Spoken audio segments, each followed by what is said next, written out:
10টি এমন আমল সহজবদ্ধ যেটা করতে পেরেশানি হয় না, কিন্তু বান্দা করলে জীবন এবং অন্তর একই সাথে 1 থেকে 21 দিনের মধ্যে পরিবর্তন হবে ইনশাআল্লাহ। আমলগুলা করার নিয়তে শুনবেন আপনারা? কারা কারা শুধু শোনার নিয়তে আছেন হাত তোলেন। শুধু শোনা, আমল করব না। আমরা সকলে করব তো ইনশাআল্লাহ। আল্লাহ আমাকেও যেন করার সবার আগে তৌফিক দান করেন। 1 নম্বর, খুব সংক্ষিপ্ত সময়, আজকে একদম অল্প সময় আলোচনা শেষ হয়ে যাবে ইনশাআল্লাহ। 1 নম্বর, প্রতিদিন সূরা মুলকের পাঠ করা 1 নম্বর আমল, প্রত্যেক দিন। নবীজি সাল্লাল্লাহু আলাইহি সাল্লাম বলছেন, ইন্না সূরাতাম মিনাল কুরআনি 30 আয়াহ। দুনিয়ার মানুষ জেনে রাখো, কোরআনের একটা সূরা আছে যার 30টা আয়াত আছে। নবীজি বলছেন, শাফাআত লি সাহিবিহা হাত্তা গুফিরা লাহু। কিয়ামতের ময়দানে এই সূরাটা তার সাথীর ব্যাপারে সুপারিশ করতে শুরু করবে। আল্লাহ রাব্বুল আলামিন তাকে মাফ করে দেওয়ার আগ পর্যন্ত সে সুপারিশ করতেই থাকবে। সুবহানাল্লাহ। তার সাথীরে মাফ করাই নিয়ে তারপরে সে যাবে। বুঝেন তো সাহেব কাকে বলে, বন্ধু কাকে বলে? জীবনে একবার দেখা হয়েছে, এটা বন্ধু না। কোনোদিন আর তার সাথে কথাবার্তা হয় নাই, কোনো যোগাযোগ নেই, এটা বন্ধু না। বন্ধু মানে যার আপনি ভালোতে খবর নেন, মন্দতে খবর নেন, ঈদের সময় বার্তা পাঠান, সুযোগ পাইলে হাদিয়া দেন, তার বাড়িতে বেড়াতে যান, তাকে আপনার কাছে ডাকেন, হৃদয়ের মধ্যে গেঁথে রাখেন। আপনি বলেন দোস্ত থাকলে আমার দোস্তের মতো একটা আছে, এই আপনার দোস্তের নাম কি? সবার আগে যার কথা মনে পড়ে যায়, ঠিক কি না? আল্লাহ বলতেছেন, নবী আপনি জানায় দেন, কোরআন এরকম একটা সূরা আছে যার 30টা আয়াত আছে। ওইটা তার সাথী যে তারে বন্ধু বানায় ফেলবে, কিয়ামতের দিনে তাকে ক্ষমা করায়া শাফাআত দিয়া তারপরে সে জান্নাতে নিয়ে যাবে। এই 30টা আয়াত বিশিষ্ট সূরার নাম হচ্ছে সূরা মুলক। আমরা যদি চিন্তা করি যে প্রত্যেক দিন রাত্রে আমরা আমাদের জীবন থেকে 20 মিনিট সময় আলাদা করব, যা আমরা তেলাওয়াত করব, প্রথমেই 7 দিন আমাদের দ্বারা সম্ভব হবে না। এই জন্য প্রথমে বড় প্ল্যান দাঁড় করালে আর আমাদের মাথা আউলায় যাবে।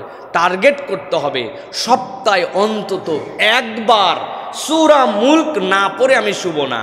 এই বান্দা যখন মজা পাবে তখন সপ্তাহে 2 দিন হবে, কখনো সপ্তাহে 3 দিন হবে, কিন্তু কোনোভাবেই যেন প্রত্যেক মাসে 10 বারের নিচে না নামে। তো প্রথম থেকে যদি আমরা এই কর্মসূচি নেই যে ইনশাল্লাহ আজকে শুক্রবার, আগামী জুমার আগে একবার হলেও কোনো একদিন রাত্রে ইনশাআল্লাহ আমরা সূরা মুলকে 30টা আয়াত পড়ব।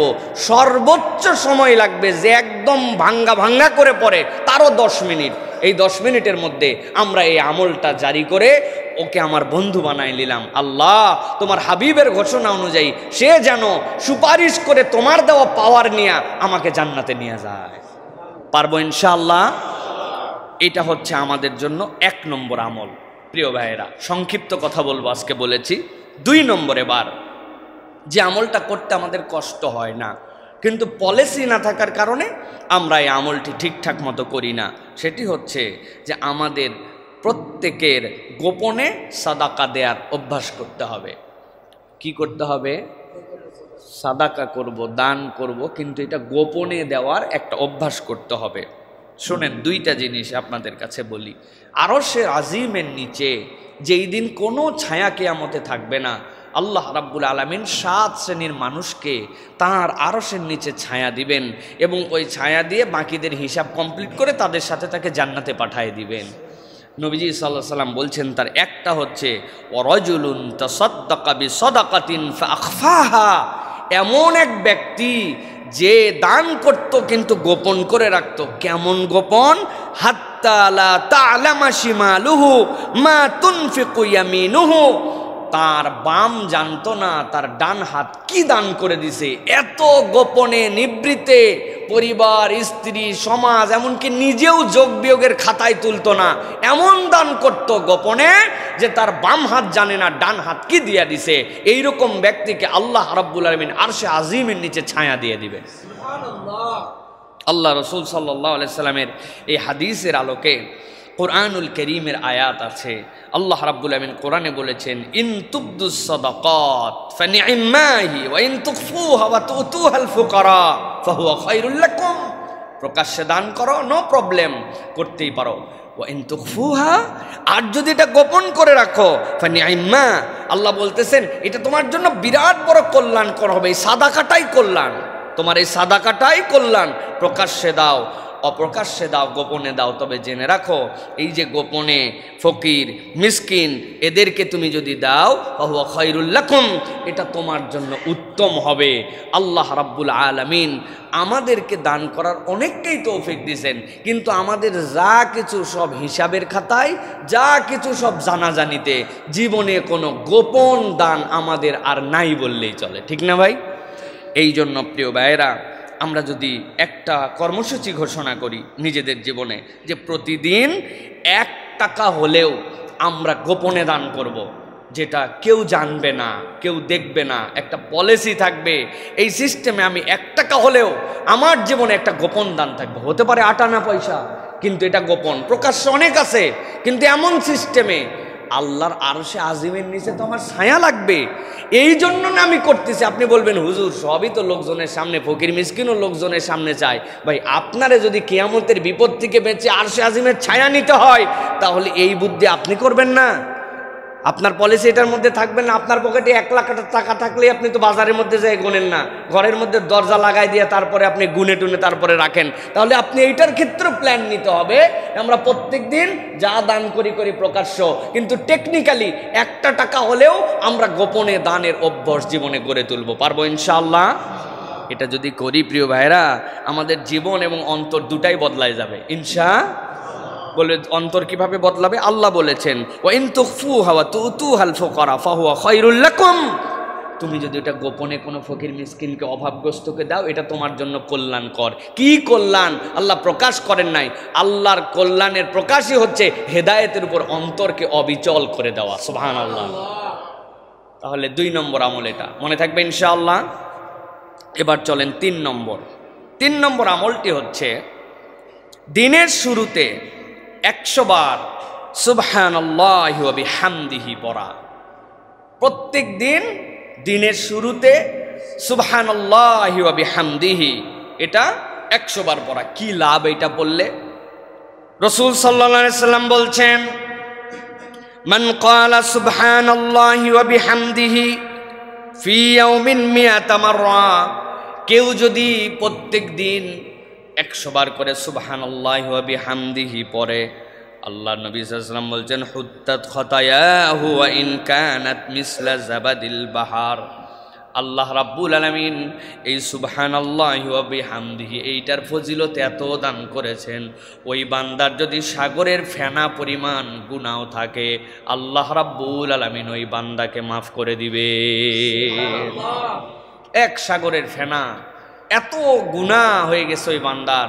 এই গুনাহগুলা গুনাই সাগীরা, ছোট ছোট গুনাহ জমতে জমতে বিশাল একটা গুনার ভান্ডার হয়ে গেছে তার, এক সাগরের ফেনার মতো। নবীজি বলছেন ওই বান্দা সকালবেলা কি পড়েছে? সুবহানাল্লাহি ওয়া বিহামদিহি, সুবহানাল্লাহি ওয়া বিহামদিহি, সুবহানাল্লাহি ওয়া বিহামদিহি। ওই বান্দা 100 বার এরকম করে পড়ে ফেলেছে, আর আল্লাহ রাব্বুল আমিন সাগর সম ফেনার গুনাহ তার মাফ করে দিয়েছে। জানি সবাই আমরা এটা, কিন্তু আমাদের প্র্যাকটিস করে হয়ে ওঠে না। এই জন্য আমাদের জীবন পরিবর্তন হয় না, আমলের জিন্দেগি হয় না। গতানুগতিক ধারায় সব চলতেছে।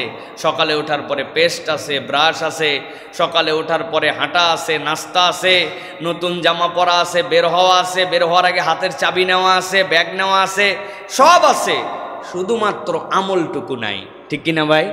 অথচ একটু অভ্যাস করলেই আমরা এইটা করতে পারি। প্রিয় ভাইরা, এটা কেন করতে হবে এটার ব্যাখ্যা করেছেন মুফাসসিররা। সূরা হিজর এর ৯৮ নম্বর আয়াত আল্লাহ বলেছেন ফাসাব্বিহ বিহামদি রাব্বিকা ওয়া কুম মিনাস সাজিদিন।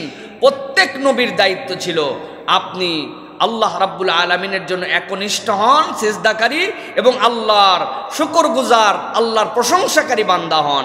প্রত্যেক নবীওয়ালার দায়িত্ব ছিল যে তার তাসবির প্রতি নিমগ্ন থাকা। যখন কোনো বান্দা এই সুবহানাল্লাহি ওয়া বিহামদিহি পড়ে, সে নবীওয়ালা একটা আমল করে। তাহলে এই আমলটার অভ্যাস আমাদের জীবনে নিতে হবে। এখন কর্মসূচি কি? কর্মসূচি হচ্ছে সকালবেলা উঠে হাঁটতে হাঁটতে অথবা বসতে অথবা গোসল করে বের হতে অথবা আমার যে সময়টুকুতে গাড়িতে করে যাচ্ছি, বাইকে যাচ্ছি, রিক্সায় যাচ্ছি, আমাকে টার্গেট করতে হবে সকালের পোরশনের আমল এইটা, আমি এই আমলটা শেষ করে নিব ইনশাআল্লাহ। পারবো ইনশাআল্লাহ? প্ল্যান রাখতে হবে প্রিয়। আল্লাহ আমাদেরকে তৌফিক দান করেন।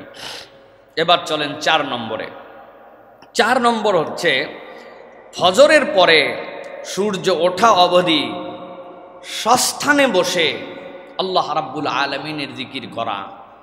যতগুলো আমল এখন পর্যন্ত বলেছি, এইটা হুজুর থেকে শুরু করে আমাদের সকলের জন্য এটা কঠিন আমাদের। যদিও আমরা যদি হিসাব করি তাহলে আমরা দেখব আমাদের এইখানে ফজরের জামাত কয়টায়? আজকে কয়টায় ফজরের জামাত হয়েছে? 5টায়। আমরা পড়ছি 4:55-তে দারুসালাম। তো এই যে 5টায় সালাত আর ফজরের সূর্যোদয় ছিল কয়টায়? আমরা যদি হিসাব করি মাত্র 30-35 মিনিটের মামলা আমাদের জন্য।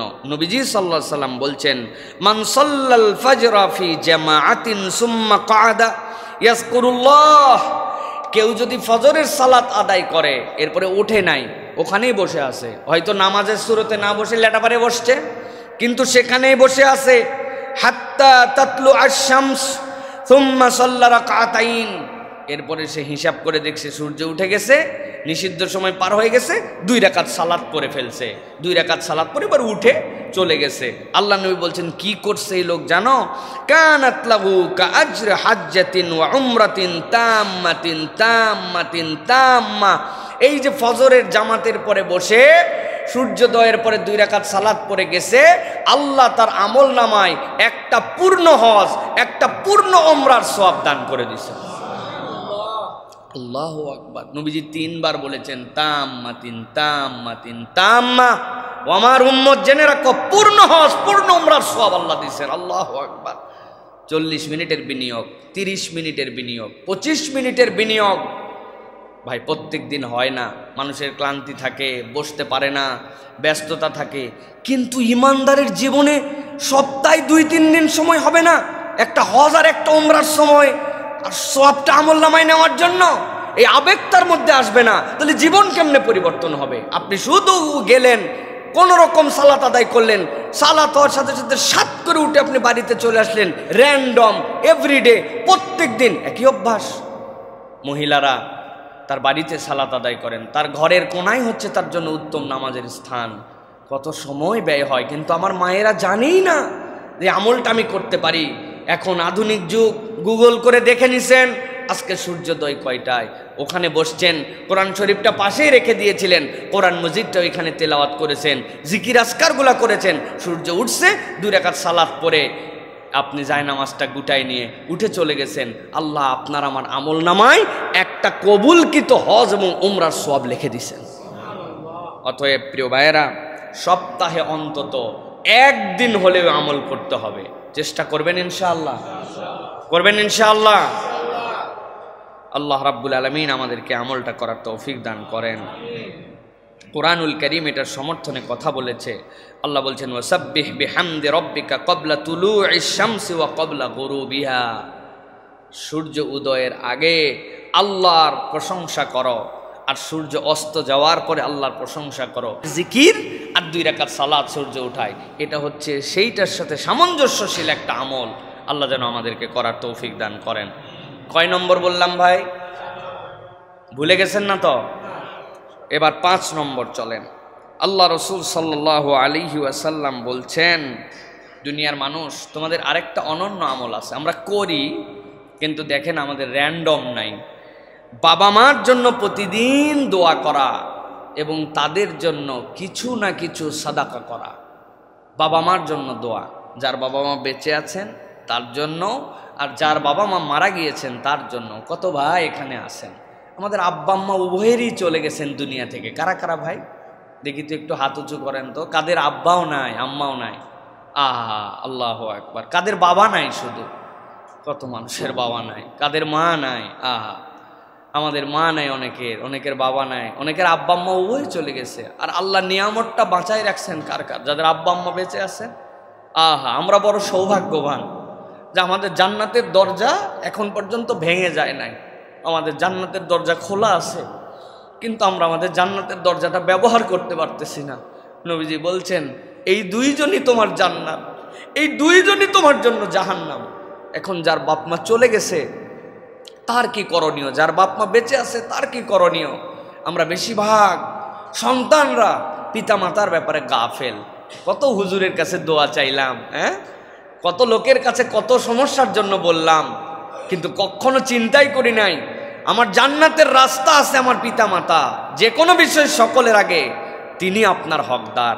রাসূলুল্লাহ সাল্লাল্লাহু আলাইহি ওয়াসাল্লাম বলছেন ইযা মাতা ইবনে আদম ইনকাতা আমালুহু ইল্লা মিন সালাসিন, যখন কোনো বনি আদম মরে যায় সব আমল তার বন্ধ হয়ে যায়, কেবল 3টা আমল তার আমল নামায় যেতে থাকে। এর মধ্যে একটা ওয়ালাদুন সলিহুন ইয়াদউ লাহু, তার নেক সন্তান যখন তার জন্য দোয়া করে আল্লাহ কোনো বাধা বিপত্তি ছাড়া ডাইরেক্ট তার আমল নামায় সেটা পৌঁছায় দেয়। সুবহানাল্লাহি ওয়া বিহামদি। এই জন্য প্রত্যেক দিন পিতামাতার জন্য দোয়া করা, রব্বির হামহুমা কামা রব্বায়ানি সগীরা, এমন ইউনিভার্সাল দোয়া। এটা না মরা বাপমার জন্য না জীবিত বাপমার জন্য, আপনি আলাদা করতে পারবেন না।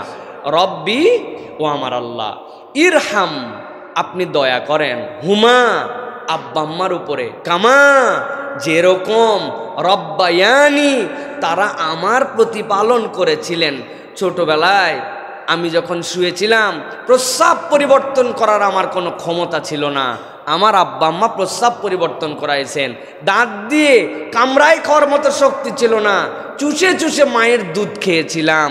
আল্লাহ কি ভালোবাসায় না, দুনিয়ার সবাই ঘুমাইছে, আমার মা সারা রাত ঘুমায় নাই। আল্লাহ এই যে আগলায় রাখছিল, এই যে দয়া করছিল, এই যে ভালোবাসা দিছিল, রব্বুল আলামিন তুমিও আমার পিতা মাতার জন্য, ওটা আল্লাহ মৃতর জন্য বলেন নাই, জীবিতর জন্য বলেন নাই, এমন ভাষা দিছেন যে সন্তান দোয়া করলে মৃতরটা মৃতের ভাগে যাবে, জীবিতরটা জীবিতর ভাগে চলে যাবে। সুবহানাল্লাহ। কিন্তু আমরা দোয়া করি না, এটা আমলের মধ্যে নিতে হবে, এটা আমার একটা আমল। আর প্রত্যেক দিন তাদের জন্য কিছু সাদাকা করা, প্রত্যেক দিন 8 আনা 1 টাকা 1 কাপ চা কাউকে খাওয়ানো, কোনো একদিন কাউকে বাজার করে দেয়া, ফলের সিজনে একটা কাঁঠাল একজন মানুষকে একদিন কিনে পাঠাই দিছি, বাবা মার জন্য আমি সাদাকা করছি। আমার বাবা মা আমার কাছে থাকলে 1 চাকা ইলিশ মাছ খাইতেন, সবচেয়ে ভালো পিসটা আমি দেওয়ার চেষ্টা করতাম। ইলিশের সিজনে সমর্থ পাইছি, টপ করে একজন মানুষকে একটা ইলিশ বাবা মার পক্ষ থেকে কিনে খাওয়াই দিছি, 1 কেজি আপেল দিয়ে দিছি। রমজান মাসে আমার বাপ মা বেঁচে থাকলে ইফতার করতেন, 10টা 30টা ইফতারির বাবার নামে, 30টা ইফতারি মায়ের নামে হাদিয়া করে দিছি। সন্তান শুধু খুঁজবে কেমনে বাপ মায়ের জন্য কিছু একটু করা যায়, সেটা জীবিত এবং মৃত। বান্দা যদি র্যান্ডম পিতামাতার জন্য দোয়া করে আর র্যান্ডম যদি একটু হলেও সাদাকার নিয়ত করে, আল্লাহ ওই বান্দার জীবন এবং অন্তর ঘুরায় দিবেন। এটা আল্লাহ রাব্বুল আলামিন নিজে বান্দার জন্য অফার করেছেন। প্রিয় ভাইরা, অতএব আমরা অধিকাংশ বাপ মায়ের জন্য দোয়া করি না। কর্মসূচি হবে আজকের থেকে যে যেহেতু অনেক দিনের কাফফারা বাকি আছে, স্পেশালি এই সপ্তাহে অথবা প্রত্যেক দিন শুধু আল্লাহর হাম, রাসূল সাল্লাল্লাহু আলাইহি ওয়াসাল্লামের প্রতি দরুদ এবং সালাম পড়ার পরে 5 মিনিট শুধুই বাপ মার জন্য দোয়া করব। পারবো ইনশাআল্লাহ? 5 মিনিট পারবেন ইনশাআল্লাহ? 5 মিনিট আরবি জানা লাগবে না, আল্লাহ বাংলা বোঝে, ভাষার কোনো ধর্ম নাই, ধর্মীয় ভাষা আছে।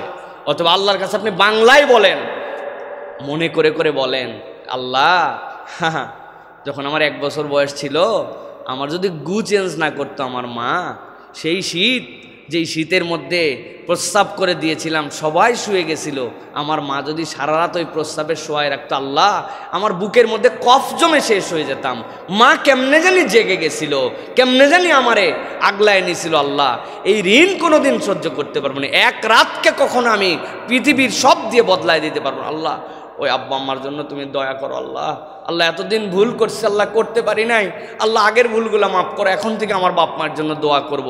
এইভাবে সন্তান যদি বাপ মার জন্য দোয়া করে আর সে আজিম নড়ে উঠবে, আল্লাহ ওই পিতামাতাকে মাফ করে দিবে ইনশাআল্লাহ। আর রুহানি দোয়া কাকে বলে? রুহানি দোয়া বলে বান্দা যখন কারোর জন্য দোয়া করে ওইটা তার উপরে পৌঁছালে আল্লাহ খুশি হন, আল্লাহর খুশি ওই রুহ থেকে আল্লাহর রহমত আবার তার কাছে নিয়ে আসে, এটাই রুহানি দোয়া।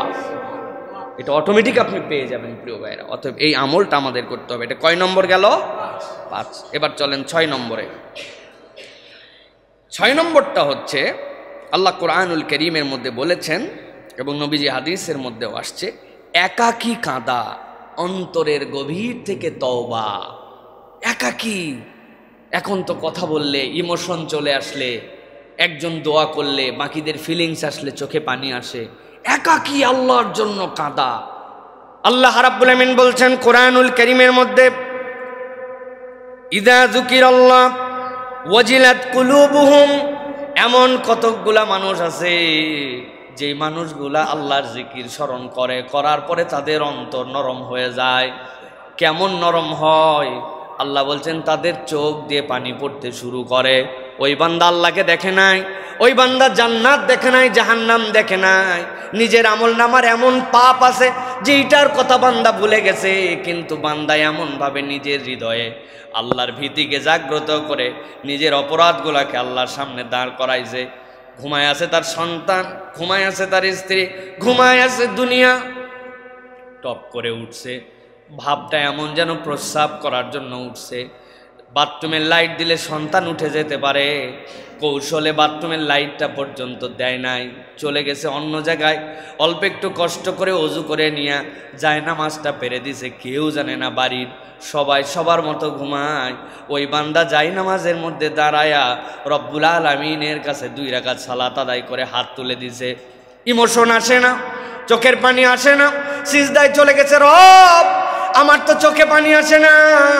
অথচ নবীজি সাল্লাল্লাহু আলাইহি ওয়াসাল্লাম বলছেন, ওয়া রাজুলুন যাকারাল্লাহ খালিয়ান ফাফাদাত আইনা, আরশে আজিমের নিচেতে এমন লোক জায়গা পাবে যেই লোক একাকী দাঁড়াইছে আর আল্লাহর জন্য চোখের পানি বিসর্জন করে দিছে।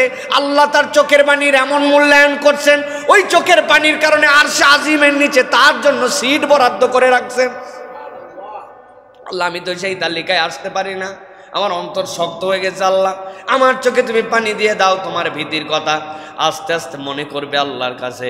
আল্লাহ রব্বুল আমিন ওই বান্দার চোখে 1 ফোঁটা পানি যদি চলে আসে, 1 দিন আসবে না, 2 দিন আসবে না, চোরের মতো করে আল্লাহর সামনে দাঁড়াইছে, কেউ জানি না জানতে পায়। দরজা একটু নড়ে গেছে বাড়ির, নিজের সংকীর্ণ হয়ে গেছে, আমার এই চোখের পানিকে কেউ দেখে ফেললো কিনা, এটা তো কাউকে দেখানোর জন্য আমার তাহাজ্জুদ নয়, কাউকে জানানোর জন্য নয়। আল্লাহর কাছে 1 দিন 2 দিন পড়ার পরে চোখ বন্ধ করে যখন জাহান্নামের বিভীষিকার কথা চিন্তা করবে, নিজের আমল নামা যদি কপাল দিয়ে প্রকাশ পেয়ে যেত, দুনিয়ার মানুষ সালাম দিত না। রে আজকে আমাকে কত সম্মান দেয় মানুষ, আমার বাথরুমের গুনাহ, গোপন গুনাহ, চোখের গুনাহ, মোবাইলের গুনাহ যদি জানাজানি হয়ে যেত, আমার আব্বা পর্যন্ত আমাকে দিকে তাকাতো না লজ্জায়, অথবা বাপের আমল নামায় এমনটা আছে সন্তানকে মুখ দেখাতে পারতো না। আল্লাহ সব তুমি গোপন রাখছো, আল্লাহ তোমার কাছে কিচ্ছু গোপন নাই, তুমি গোপন গুনাহগুলা দয়ামান রব আমাকে গোপনে মাফ করে দাও। 1 দিন 2 দিন করতে করতে বান্দার চোখ দিয়ে যদি পানি আসে, ওই পানিটা বান্দার নাজাতের ওসিলা হয়ে যাবে। এটা একটা আমল, কত রাত জেগে পার হয়ে যায়, কিন্তু কখনো আল্লাহর জন্য চুপচাপ এরকম ডেডিকেশন আমাদের হয় না। ভাই রে, জীবন পরিবর্তন করতে হলে এটা করা লাগবে ভাই, করতে হবে ভাই। এরকম করে চলতে চলতেই জীবন শেষ হয়ে যায়। কার জীবন কিভাবে শেষ হয় আমরা বুঝি না। বাহার ভাইয়ের ঘটনা শুনছেন না আপনারা? আমি তো 1 দিন হলো নিজেকে স্থির রাখতে পারি নাই। আহারে, প্রবাসে যাওয়ার আগে স্ত্রী গর্ভবতী, আসবো আসবো করে করে আসতে পারে না। 1 মাস আগে টিকিট করছে, সন্তানদের জন্য বাজার করছে, জয়েন্ট ফ্যামিলি, ভাইয়ের জন্য বাজার করছে, ভাইয়ের বউয়ের জন্য, আব্বার জন্য, আম্মার জন্য। সন্তানরা সবাই সহ্য করতে পারে নাই, এয়ারপোর্টে চলে গেছে, সকলে মিলে 1 গাড়িতে আনন্দ করে। আব্বা আসতেছে, স্বামী আসতেছে, সন্তান আসতেছে, আমার বড় ভাই আসতেছে। এয়ারপোর্টে সন্তানকে দেখে একটু জড়ায় ধরছে, দিয়ে বলছে এটা তোর গিফট। বলছে মা এখনই খুলবো। বলছে খুলিস না, বাড়িতে যাই সবাই মিলে দেখে দেখে আনন্দ করে খুলবো। আব্বা এটা তোমার জন্য আনছি, এর মধ্যে আব্বা এখানে তো খুলতে পারলাম না। হাতে করে এইটুকু নিয়ে আসছে, অন্তত চকলেটটা মুখে দাও। কি আনন্দ, কি পরীক্ষা আল্লাহ তাদের উপরে নিয়ে ফেললেন। রওনা দিয়ে গেছে, গাড়ি নেমে গেছে। গাড়ি নামার পরে ড্রাইভার নেমে পালায় চলে গেছে, দরজাগুলো আর খুলতে পারে নাই। ওর মধ্যে থেকে সন্তানকে মা ছাড়ে না, বলছে তুমি বের হও, সন্তান না নিয়ে ছাড়বে না। ভাইয়ের বউকে বলছে তুই বেরো, ও তাকে নিয়ে নামে না। তো মাকে বলছে তুমি নামো, শাশুড়ি ছাড়া নামবে না। আস্তে করে তলায় গেছে গাড়ি। কি মর্মান্তিক, পুরা পরিবার শেষ। যেই লোক আসছে তাদের কাছে কেবল সে বেঁচে আছে। কিভাবে সহ্য করবে? কেমনে এইটা সহ্য করবে? এই যে রাস্তাঘাটের অব্যবস্থাপনা, ড্রাইভারদের এই যে ধরনের আচরণ, এইগুলো সে কিছুই জানতো না। রব্বুল আলামিন তার পুরা পরিবারের উপর একটা পরীক্ষা নিয়ে ফেললেন। প্রিয় ভাইয়েরা, এই জন্য আমাদের অনেক দিকের শিক্ষা এর মধ্যে আছে। জীবন এই মুহূর্তেই শেষ হয়ে যেতে পারে। তিনটা ক্ষেত্রে আমি সবসময় বলি, তিনটা পরিবহন ডেঞ্জারাস। একটা পিকনিকের জন্য পরিবহন, ডেঞ্জারাস পরিবহন।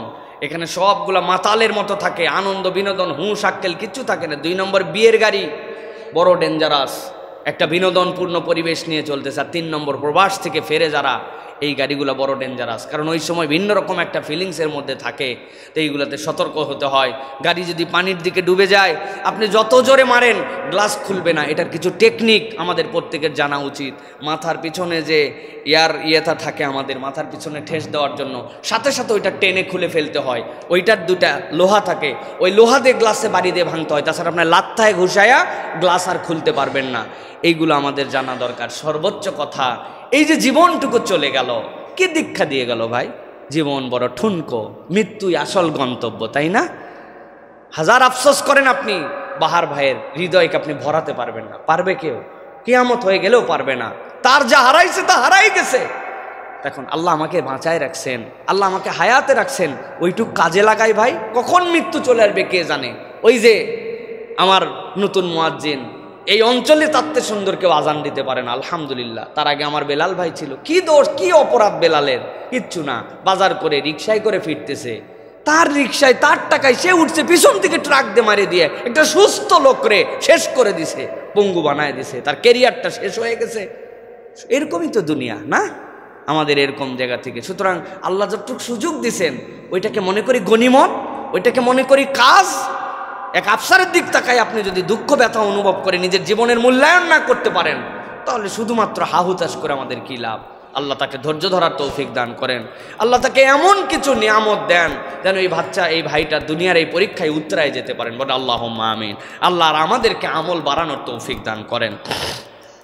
তাহলে প্রিয় ভাইয়েরা, 6 নম্বরে গেল একাকী কাঁদা, মনে থাকবে তো ইনশাআল্লাহ। 7 নম্বরে দিনে অন্তত পক্ষে 10 থেকে 100 বার লা ইলাহা ইল্লাল্লাহু ওয়াহদাহু লা শারীকা লাহ, এইটা পড়ার জন্য চেষ্টা করা।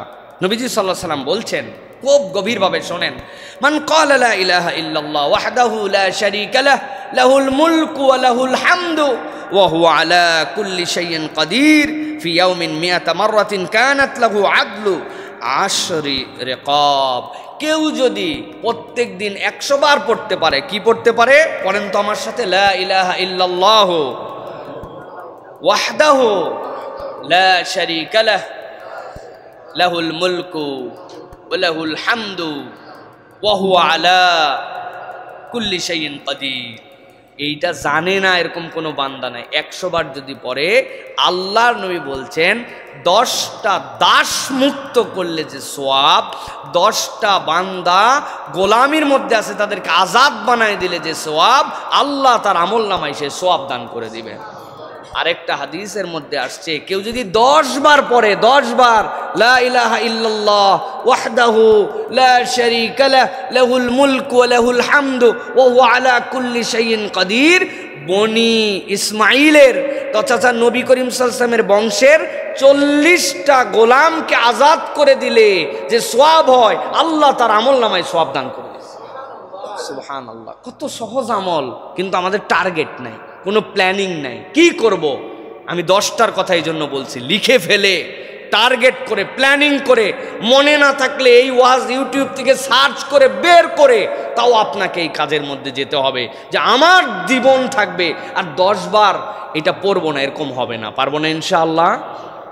প্রিয় ভাইয়েরা, এটা হচ্ছে একটা বিরাট বড় কাজের ফাঁকে আমি একটা টার্গেট করছি, প্রত্যেক সালাতের পরে 10 বার আর সারা দিনে 10 বার, 10 বার 50 বার, মানে সালাতের পরে যদি ওজিফা হয় লা ইলাহা ইল্লাল্লাহু ওয়াহদাহু লা শারীকা লাহুল মুলকু ওয়া লাহুল হামদু ওয়া হুয়া আলা কুল্লি শাইইন কাদির, আমি পড়লে 30 সেকেন্ডেই পড়া যায় 10 বার, আমার ওজিফা এটা। তাহলে 5 সালাতের পরে 50 বার আর বাকি 50 বার, আর যদি কিছু না পারি অন্তত 10 বার, যে কোনো একটা সালাতের পরে হলেও, কিন্তু আমার প্রত্যেক দিন এটা মিস যাবে না। এই আমল আল্লাহ রাব্বুল আমিনের পক্ষ থেকে আমাদের জন্য রহমত নিয়ে আসবে ইনশাআল্লাহ। এবার 8 নম্বরে, প্রত্যেক দিন 1 আয়াত হলেও কোরআন তেলাওয়াত করা। ভালো করে বুঝেন, প্রত্যেক দিন 1 আয়াত হলেও কোরআন তেলাওয়াত করে। হুজুর সূরা ফাতিহা ছাড়া কি নামাজ হয়? নামাজের মধ্যে কি সূরা কেরাত পড়ি না? না, সালাতের মধ্যে যা পড়েন তেলাওয়াত করা ফরজ, তাহলে ওইটা আপনার সালাত বাস্তবায়ন করার জন্য পড়েন না, কিন্তু এই তেলাওয়াতটা হবে তেলাওয়াতের নিয়তে 1 আয়াত হলেও পড়া।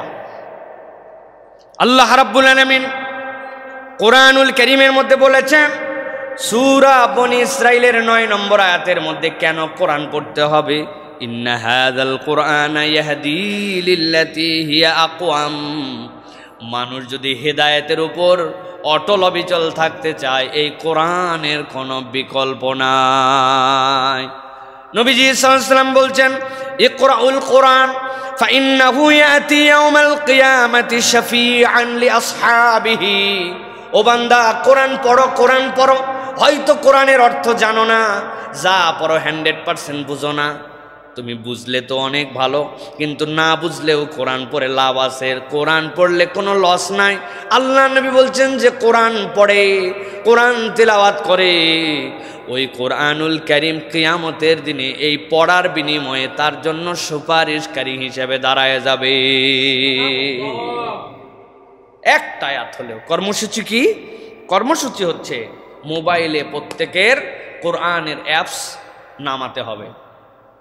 প্রত্যেকের ফোনে, যারা অ্যান্ড্রয়েড ফোন ইউজ করেন প্রত্যেকের ফোনে, যেহেতু আমরা ফোনবাজ, এখন ফোন ইউজার না ফোনবাজ, কি বলছি? ফোনবাজ আমরা।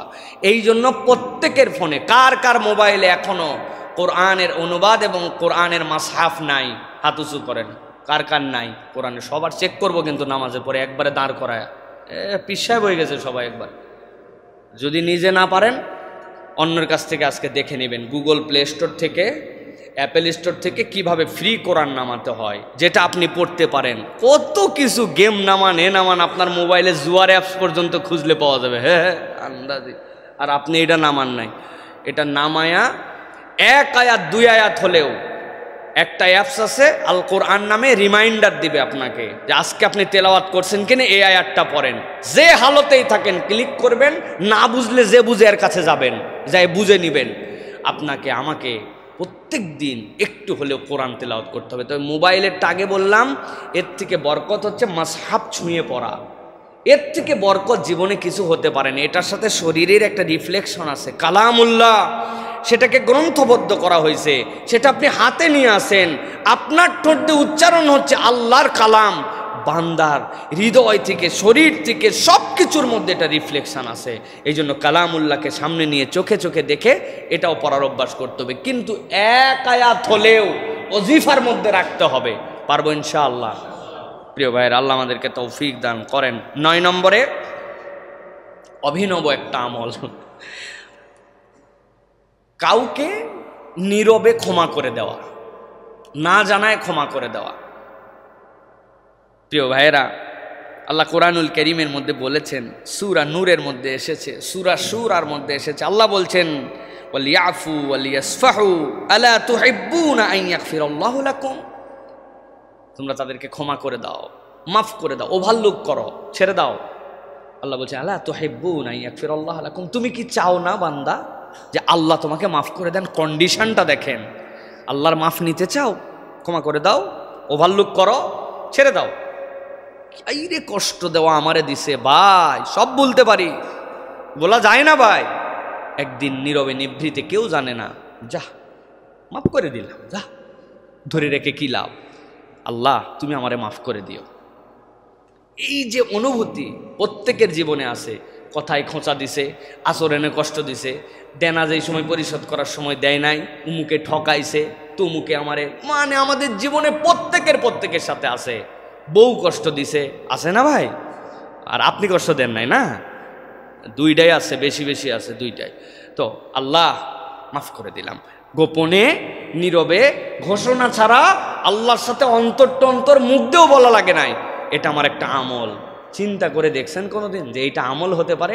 এই আমল আমাদের জীবন পরিবর্তন করতে পারে।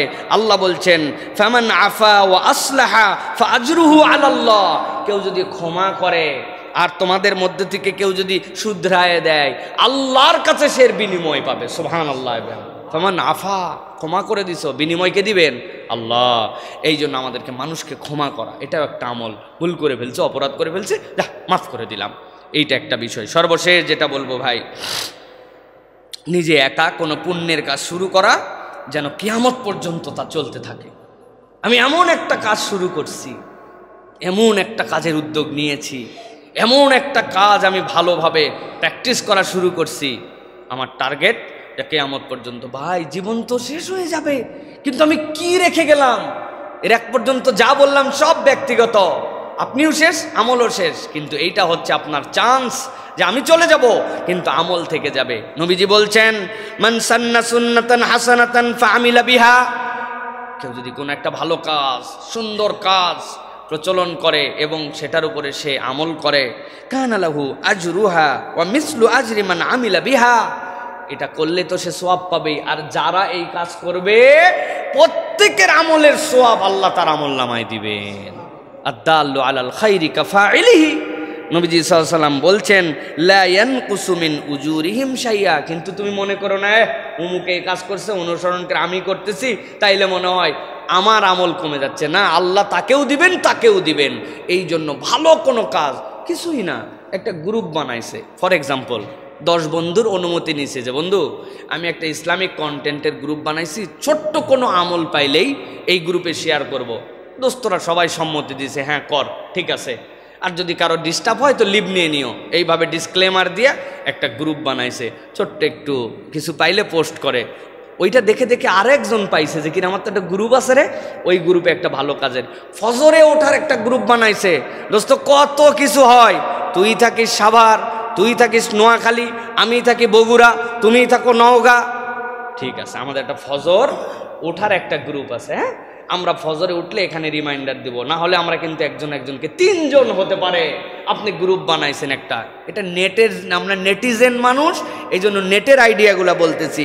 এছাড়াও প্রিয় ভাইরা, আপনার টাকা একটা মক্তব চলে, আপনি একটা মক্তব চলান, ভারী 3-4 হাজার টাকা লাগে, কারো জানার দরকার নাই যে আমি এই মক্তবে বাচ্চা কাচ্চা যেন পড়ে। আমার গ্রামের দিকে একটু তাকাইছি, নানা বাড়ির দিকে, শ্বশুর বাড়ির দিকে, বা একটা মক্তব, এই 2টা মানুষকে কোরআন মজিদ শেখানোর জন্য একটু চেষ্টা করি। প্রত্যেক দিন আসরের পর আমি এখানে বসে যাই, একটা সূরা মস্ক হবে, লেখায় আছে 5 মিনিটের বেশি তালিম হবে না, 5 মিনিট ছোট্ট একটা সূরা। আপনি দাঁড়ায় গেছেন, আপনি আলেম মানুষ, হুজুর মানুষ, আশপাশে ছাত্র মানুষ, আপনি দাঁড়ায় প্রত্যেকদিন কুল হুয়াল্লাহু আহাদ, বসলো একজন, না বসলে না বসুক, আপনি আপনারটুকু শুরু করেন। আমি মালয়েশিয়ায় গেছি, বিশাল এক মসজিদ, যাইয়ে দেখি মানে মসজিদে লোক ধরবে 20,000, কিন্তু লোক আছে 20 জন।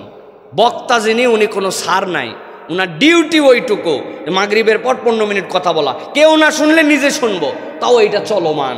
আমি দেখে অবাক হয়ে গেলাম, ফায়দা আল্লাহ রাব্বুল আমিন দিয়ে দেন সেই জায়গাতে, কারণ সে তো আল্লাহর সন্তুষ্টির জন্য এটা চালু করছে যে 15 মিনিট আমি প্রত্যেকদিন একটা আমলের কথা আলোচনা করব। আমি একটা মাদ্রাসার সাথে, 2টা এতিমের সাথে, 2টা বাচ্চার পড়ালেখার, মানে কোনো একটা ভালো কাজ আমি শুরু করছি, ওইটা যেন চলমান থাকে। এইটা আমাদের প্রত্যেকের জীবন থেকে চেষ্টা করতে হবে প্রিয় ভাইরা। আল্লাহ যেন আমাদেরকে তৌফিক দান করেন। তাহলে আবার রিমাইন্ডার করি, 10টা কোন কোন বিষয় বললাম। 1 নম্বর বলেছি প্রতিদিন সূরা মুলক তেলাওয়াত করা। যারা পারবেন লিখে দিবেন, যারা পারবেন লিখে রাখবেন প্রিয় ভাইরা। 2 নম্বর গোপনে সাদাকা দেয়া। 3 নম্বর দিনের শুরুতে 100 বার সুবহানাল্লাহি বিহামদিহি পড়া। 4 নম্বর বলেছি আপনাদের জন্য প্রিয় ভাইরা, ফজরের পর সূর্যোদয় অবধি বসে 2 রাকাত সালাত আদায় করে হজ উমরার পূর্ণ সওয়াব নেওয়া। 5 নম্বর বাবা মার জন্য প্রত্যেক দিন দোয়া কিছু না কিছু সাদাকা করার চেষ্টা করা। 6 নম্বর একাকী আল্লাহর জন্য ক্রন্দন করা। 7 নম্বরে দিনে 10 থেকে 100 বার লা ইলাহা ইল্লাল্লাহু ওয়াহদাহু লা শারীকা লাহ এটা পড়া। 8 নম্বর প্রতিদিন কোরআন মাজিদের ন্যূনতম 1 আয়াত হলেও তিলাওয়াত করা। 9 নম্বর কাউকে নীরবে ক্ষমা করে দেওয়া। আর 10 নম্বর নিজে একা কোনো পুণ্যের কাজ শুরু করা যেন কিয়ামত পর্যন্ত তা চলমান থাকে। আল্লাহ যেন আমাদেরকে আমলগুলা করার তৌফিক দান করেন।